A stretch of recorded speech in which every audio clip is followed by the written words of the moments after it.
Hey guys, Cassie and I have very exciting news to share with you. We thought it'd be best shared over video. And the news is that we are moving back to Cincinnati, Ohio, December 19th. And yeah, we feel so great about this decision. And it's honestly the most amount of clarity we've had since our original call to missions 3 years ago. So before we share on how we came to that decision, Cassie is going to share why we came to Thailand in the first place. Yes, so we came to Bangkok October of last year, and we decided to come because we were invited by a ministry base here to teach them the discipleship tools that we had been doing.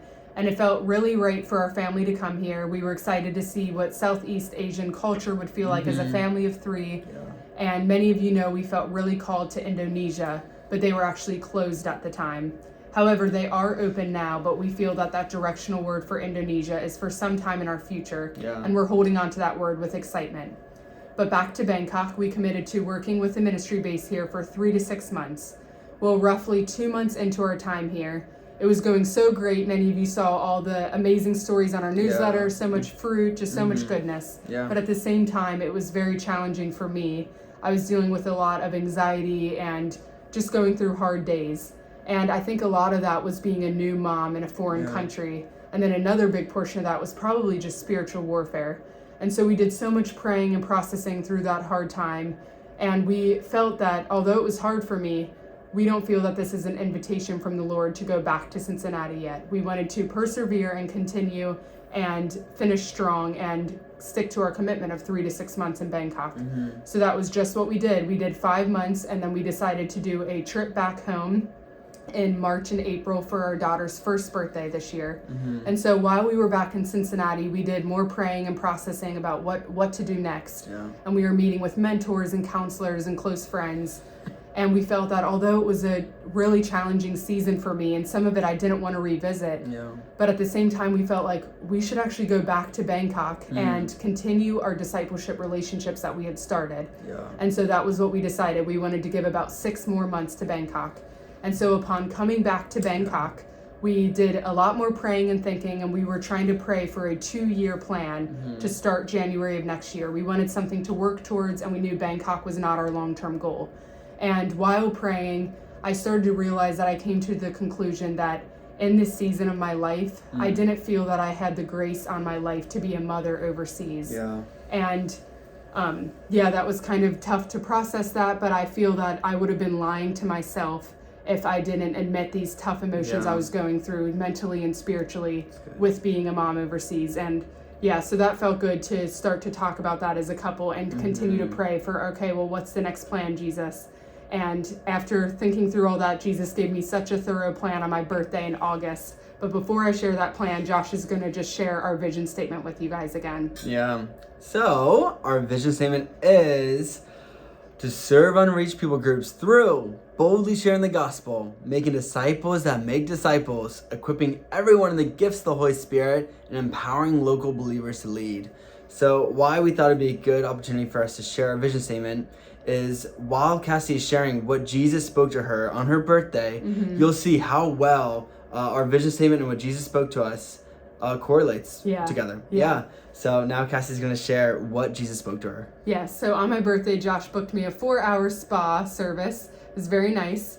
And I invited Jesus' presence in the room, and I felt that he came in the room and said to me, I have a 4-year plan for you and 4 Josh. years, so refreshing. Refreshing because that felt so much hardier than a 2-year plan to work towards. And I felt that he said, you are to move back to Cincinnati, Ohio, do disciple-making movements there, everything we had been doing here in Bangkok, equip the local believers there, train them, and keep serving unreached people in Cincinnati.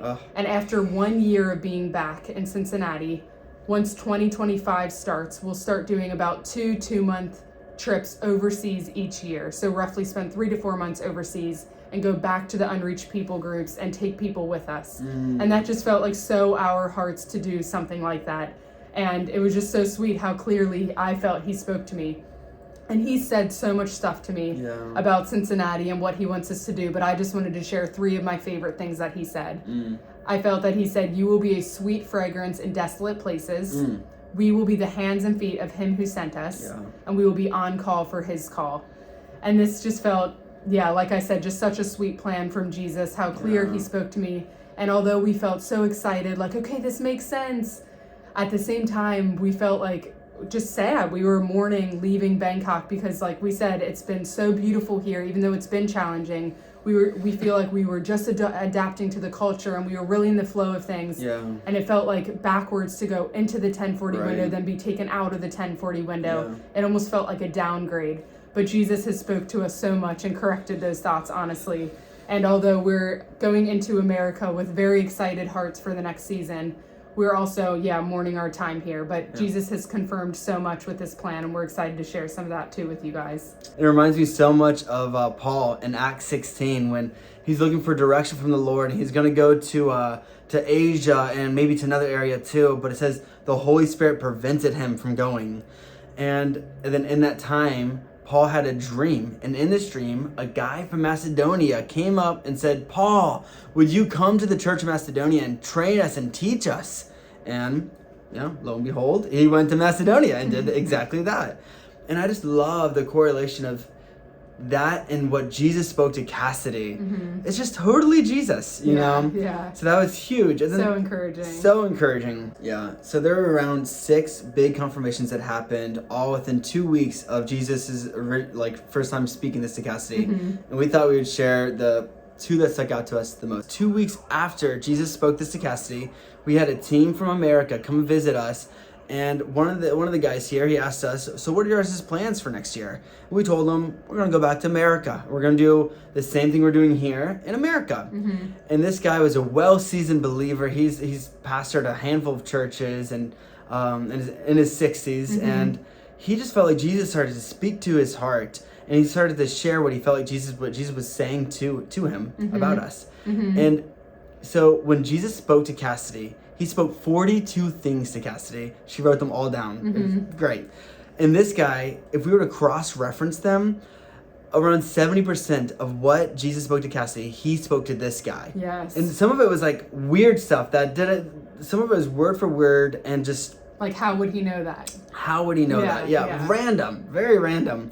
We just totally view that as, okay, it's Jesus, it's totally the direction of Jesus. Yeah. And another quick encouraging thing was after we were processing this new plan with a friend in Cincinnati, we loved to hear their take on it. And they said that they feel that Jesus didn't only share with us a vision that he has for our personal ministry. Instead, he gave us a dream he has for Cincinnati, and he's inviting us into that dream. So that was a really cool perspective and just made us realize that this is so much bigger than what we prayed for. Yeah, that's good.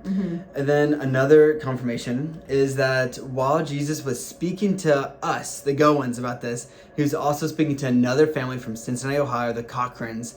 And those of you might know him, Wilson Cochran.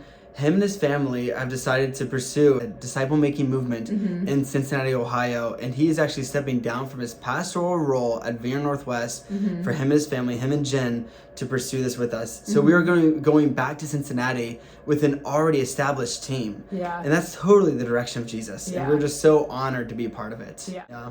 But we just wanted to end the video with saying if anyone's interested in hearing more about disciple-making movements or partnering with us next year, or if you just want to talk more about our new plan, we realize this is a huge shift in our ministry. Yeah. We are open to chatting with you guys about that or doing a video call, whatever you guys would like to do. So please reach out if you have any questions. And we want to end this video with a little blurb with Evie because we feel that she's a huge part of our family and we want to show you guys how cute she is, but she's currently napping. So at the end of this video, we'll put a little clip of Evie in. So enjoy that. Evie, do you want to say hi? Hi. Do you want to say swadika? Swadika. Do you want to blow a kiss to everybody? Oh, that's so job, sweet. Say good see job. you in Cincinnati. Say bye-bye. Say bye-bye. Bye-bye.